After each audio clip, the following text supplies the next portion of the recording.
Was the night before Christmas across Central Texas with Cowboys questions that sure do perplex us. Tony seemed to hurt his foot. It turned out it was his back.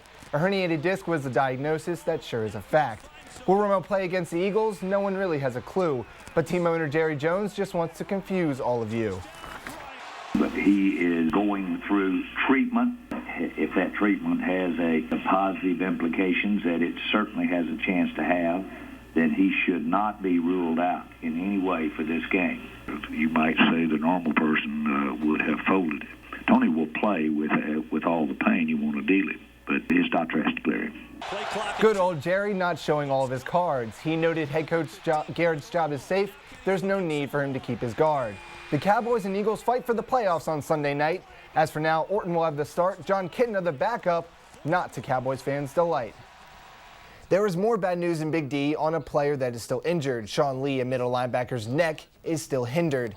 He has missed the last 3 weeks after spraining it against New Orleans, but Dwayne Harris and Morris Claiborne will be back, or so it seems. And yes, the Bears gave back Fiesta Bowl tickets as they couldn't sell them all. But UCF has the same problem that makes Baylor's issue look small. The Knights had to give back an alarming $10K, and according to the Orlando Sentinel, the biggest ticket give back to this day. They bought over 17,000 tickets worth $3.4 million and now expect to lose half of that money. That will make them feel like villains. The Fiesta Bowl is scheduled for New Year's Day, kickoff at 8:30, but man, does this ticket business sure continue to be dirty. Well, it is the season of giving, and the Fiesta Bowl is no different, giving gifts to the players on a point system. From a Sony home theater to a Fender guitar to a recliner, the gifts are aplenty, they only get finer. A Wi-Fi camcorder, a 3D Blu-ray disc player, and HD TV. The Bears will have trouble choosing wisely. There are some perks to the bowl season. That point here is clearly made. It makes me wish I stuck with football and continued to play.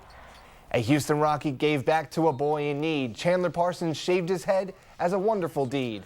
Patrick Hobbs declared a boy struck with cancer felt bad from his condition, so Parsons had an answer. In order to make Parsons feel less alone, he took a blade to his head, a bald head he soon owned.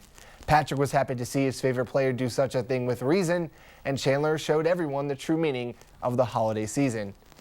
That's it in sports. I hope you are all good for the big guy in red, and that you don't have trouble sleeping thinking of Christmas joy as you go to bed.